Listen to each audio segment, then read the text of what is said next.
Baik, Assalamualaikum warahmatullahi wabarakatuh.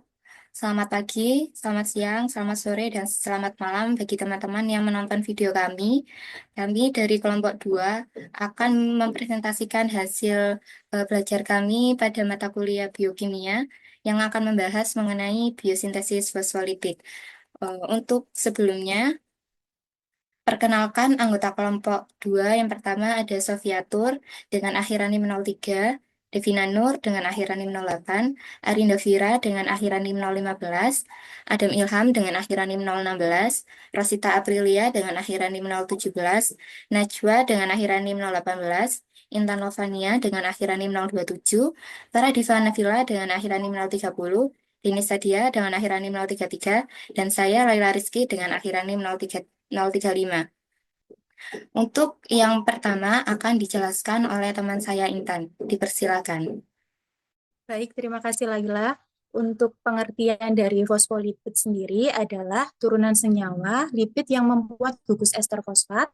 Nah, senyawa ini merupakan salah satu pembentuk membran sel makhluk hidup bersama dengan glikopid, kemudian glikolipid, kemudian kolesterol, dan juga protein. Nah, biosintesis fosfolipid ini terjadi di membran retikulum endoplasma atau RE. Selanjutnya, untuk struktur akan dijelaskan oleh Sofiatur. Baik, untuk struktur itu terdiri dari dua bagian, yaitu bagian kepala sama ada bagian ekor. Fosfolipid sendiri terdapat empat komponen, yaitu ada asam lemak, alkohol dengan kandungan nitrogen, gugus fosfat, dan ada rangka gliserol. Di bagian kepala terdapat gugus gliserol. Dua gugus hidroksil pada gliserol itu terikat dengan dua gugus asam lemak. Gugus asam lemak tersebut itu terhubung ke bagian ekor, sementara itu gugus hidroksil ketiga pada gliserol itu terikat dengan gugus fosfat. Gugus fosfat ini mengandung muatan listrik sehingga menyebabkan bagian kepala itu bermuatan listrik. Selanjutnya pada bagian ekor itu terdapat asam lemak jenuh dan asam lemak tak jenuh. Kandungan asam lemak tersebut mengakibatkan ekor nonpolar dan hidrofobik atau takut air. Ketika fosfolipid berada dalam lautan air, mereka akan membentuk struktur bilayar. Kepala fosfat yang hidrofilik akan menghadap ke cairan, sedangkan ekor asam lemak yang hidrofobik atau takut air itu akan mengarah ke bagian dalam. Selanjutnya akan dijelaskan oleh Intan. Baik, untuk sifat dari struktur fosfolipid sendiri itu terdiri dari fosfolipid kan terdiri dari dua bagian utama. Yang pertama itu ada kepala hidrofilik. Nah, kepala hidrofilik ini sifatnya tidak menyukai air, sedangkan pada yang bagian kedua yaitu ekor hidrofobik. Nah, ini sifatnya tidak menyukai air. Nah, kepala hidrofilik ini mengandung gugus fosfat yang polar sehingga dapat berinteraksi dengan fungsi sendiri. Ini terdiri dua rantai yang nonpolar menghindari interaksi dengan air dan saling berorientasi dalam membentuk bilayer fosfolipid. Nah, bilayer ini menciptakan penghalang selektif yang memungkinkan membran sel mempertahankan lingkungan internalnya. Nah, sambil mengontrol pergerakan zat masuk, keluar, masuk dan keluar sel. Untuk jenis dari fosfolipid sendiri akan dijelaskan oleh teman saya, Farah. Baik, kemudian ada penggolongan dan jenis fosfolipid. Yang pertama ada jenis fosfolipid yaitu gliserol fosfolipid. Kalau alkoholnya gliserol. Gliserol fosfolipid ini terdiri dari satu asam fosfatida dan fosfatidat gliserol. Hanya mengandung gliserol, asam lemak, dan asam fosfat. Kemudian yang kedua, fosfatidilkolin atau lesitin, mengandung asam fosfat dan kolin. Yang ketiga, fosfatidil etanolamin, mengandung asam fosfatidat dan etanolamin. Yang keempat, fosfatidil inositol, mengandung asam fosfatidat dan inositol. Yang kelima, fosfatidilserin, mengandung asam fosfatida dan asam aminoserin. Yang keenam, plasmolagen, menyerupai lesitin dan sefalin, kecuali ikatan ester asam lemak pada posisi pada karbon gliserol diganti oleh ikatan ester dengan suatu alkohol tak jenuh. Kemudian jenis yang kedua ada sfingofosfolipid. Alkoholnya memakai sfingosin. Ini termasuk di dalam sfingosin itu tidak mengandung gliserol. Pada hidrolisa akan dihasilkan asam lemak, asam fosfat, kolin, dan suatu alkohol yang mengandung gugus amina yang disebut sfingosin. Selanjutnya ada fungsi fosfolipid yang akan dijelaskan oleh Adam. Baik, terima kasih Farah. Oke, mungkin selanjutnya fungsi fosfolipid pada sel tumbuhan dan hewan. Untuk yang pertama, pada sel tumbuhan, seperti contohnya di dinding sel, fosfolipid pada dinding sel itu dapat berperan dalam menjaga keseimbangan osmotik dan melindungi sel dari tekanan turgor yang tinggi. Yang kedua, plastida. Fosfolipid pada plastida itu terdapat pada membran internalnya, seperti kloroplast, yang dapat berperan dalam fotosintesis. Lalu fungsi fosfolipid pada hewan terdapat dua fungsi utama dan fungsi khusus. Untuk fungsi utama sendiri itu membentuk membran sel, lalu pengaturan permeabil- permeabilitas membran yang terdapat transfer pasif dan transport aktif. Untuk fungsi khususnya tersendiri dari fosfolipid pada hewan terdapat pada sistem saraf. Fosfolipid pada sistem saraf itu dapat meningkatkan kecepatan transmisi impuls saraf. Untuk yang kedua, paru-paru. Fosfolipid pada paru-paru itu dapat mencegah alveoli. Apa itu alveoli? Alveoli itu adalah gelembung udara pada paru-paru. Jadi kita bisa bernapas eh, agar kita bisa bernapas saat kita menghirup udara atau oksigen. Lalu yang ketiga, hati. Fungsi fosfolipid sendiri pada hati itu berperan dalam sintesis lipoprotein dan yang berfungsi untuk mengangkut lipid dalam darah. Untuk selanjutnya diterangkan oleh Laila. Oke, yang selanjutnya adalah biosintesis fosfolipid. Asam lemak dari sintesis makanan itu berupa energi simpanan, yakni namanya itu triasilgliserol. Dan yang dalam membran sel itu dinamakan fosfolipid.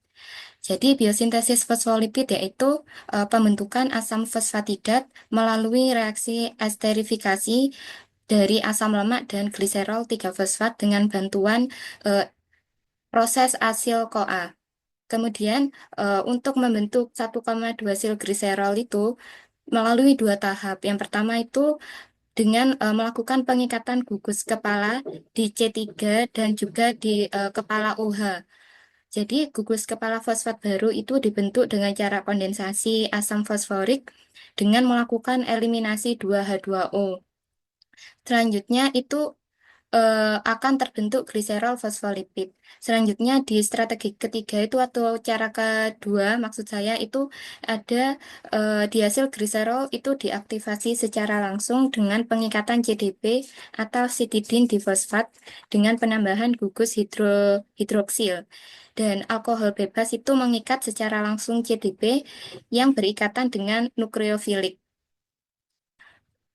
Jadi, biosintesis fosfolipid itu dimulai dengan aktivasi menggunakan komponen-komponen yang mengandung CDP atau penyedia kelompok fosfat untuk membentuk ikatan fosfodiester. Setelah terbentuk asam fosfatidat akan dimodifikasi dengan berbagai gugus kepala seperti etanolamin, kolin, dan serin. Jadi biosintesis ini banyak jenisnya tergantung jalur pembuatan biosintesis fosfolipid. Jadi untuk yang selanjutnya itu akan dibahas mengenai jalur biosintesis fosfatidil etanolamin yang akan dijelaskan oleh teman saya Devina. Dipersilakan. Baik, selanjutnya pada jalur fosfatidil etanolamin ini dimulai dengan proses fosforilasi etanolamin oleh ATP yang akan menghasilkan fosfoetanolamin. Reaksi ini dikatalisis oleh enzim etanolamin kinase. Kemudian selanjutnya pada fosfoetanolamin akan bereaksi dengan citidin trifosfat atau citidin trifosfat CTP yang akan menghasilkan citidin difosfat etanolamin atau CP-etanolamin. Kemudian dikatalisis oleh enzim fosfoetanolamin citidil transferase. Next. Pada tahap akhir gambar biosintesis fosfatidil etanolamin ini, bagian citidin monofosfat atau citidin monofosfat CMP dari CDP etanolamin ini akan dilepaskan, sedangkan bagian fosfoetanolamina akan dipindahkan ke molekul diasilgliserol. Reaksi ini akan dikatalisis oleh enzim fosfoetanolamin transferase yang terdapat di dalam membran retikulum endoplasma. Selanjutnya pada jalur biosintesis fosfatidilkolin akan dijelaskan oleh Rosita. Baik, biosintesis fosfatidilkolin ini terdapat dua tahap, yaitu tahap Kennedy atau CDP kolin 42 dan tahap metilasi fosfatidil etanolamin. Nah, untuk tahapannya sendiri sebagai berikut. Nah, pada molekul kolin akan diaktifasi melalui fosforilasi oleh enzim kolin kinase. Pada proses ini membutuhkan energi dari ATP yang kemudian diubah menjadi ADP. Nah, hasil dari reaksi ini adalah fosfokolin. Nah, fosfokolin selanjutnya akan bereaksi dengan CTP, citidin trifosfat, dengan bantuan enzim citidil transferase. Nah, reaksi ini menghasilkan CDP-kolin dan melepaskan pirofosfat atau PPI. Nah, kemudian CDP-kolin yang terbentuk akan bereaksi dengan diasilgliserol atau DAG. Enzim fosfokolin transferase mengkatalisis reaksi ini sehingga menghasilkan molekul fosfatidilkolin dan melepaskan CMP atau citidin monofosfat. Nah, pada biosintesis ini enzim-enzim yang terlibat yaitu kolin kinase, fosfokolin citidil transferase, dan fosfokolin transferase. Nah, untuk selanjutnya akan dijelaskan oleh Arinda.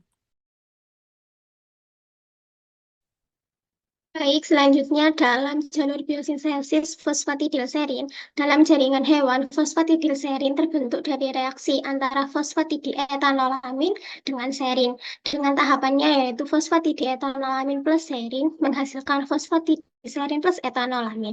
Sebaliknya, dalam jaringan fosfatidietanolamin terbentuk dari fosfatidilserin dengan proses dekarboksilasi dengan tahapan fosfatidilserin sama dengan fosfatidietanolamin plus CO2. Di mana dalam pembentukan fosfatidilserin berlangsung dengan jaringan reaksi yang berbeda dalam jaringan hewan. Jalur tersebut dimulai dengan pengaktifan asam fosfatidat oleh CTP menghasilkan citidin difosfat diasilgliserol. Lalu dalam difosfat diasilgliserol dikatalisis oleh enzim fosfatidat citidil transferase. Pada tahap tersebut, CDP diasilgliserol bereaksi dengan serin dan dikatalisis lagi oleh enzim CDP diasilgliserol serin O-fosfatidtransferase dengan menghasilkan fosfatidilserin dan citidin monofosfat. Selanjutnya akan dijelaskan oleh rekan saya, Denisa. Baik, terima kasih. Di sini saya akan menjelaskan mengenai fosfatidil inositol. Yang pertama, molekul fosfatidat bereaksi dengan CTP, citidin trifosfat, untuk membentuk CDP diasilgliserol. Reaksi ini nantinya melibatkan pelepasan pirofosfat PPI. Nah, proses ini tuh untuk mengaktifkan fosfatidat sehingga siap untuk menerima gugus inositol. Lalu molekul CDP diasilgliserol kemudian bereaksi dengan inositol. Enzim fosfatidiltransferase mengkatalisis reaksi ini, kemudian menghasilkan CDP diasilgliserol inositol. Dalam proses ini, satu molekul CMP, yakni citidin monofosfat, dilepaskan.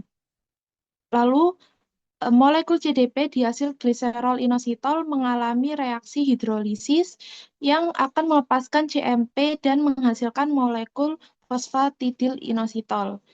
Yang selanjutnya akan dijelaskan oleh rekan saya, Najwa. Baik, di sini saya akan menjelaskan tentang biosintesis fosfatidilgliserol. Nah, jalur reaksi fosfatidilgliserol dimulai dengan pembentukan 3-fosfatidil-1-gliserol 3-fosfat dari CDP diasilgliserol dan gliserol 3-fosfat. Dikatalisis oleh enzim gliserol fosfat, fosfatidiltransferase. Fosfatidilgliserol yang terbentuk ini merupakan perazat untuk biosintesis diofosfatidilgliserol yang secara umum disebut kordiolipin. Nah, 20% lipid yang terdapat dalam membran mitokondrion sel hewan merupakan kardiopilin. Nah, di dalam sel bakteria, pembentukan kardiolipin tidak menggunakan CDP diasilgliserol, melainkan langsung terjadi dari reaksi kondensasi dua molekul fosfatidilgliserol.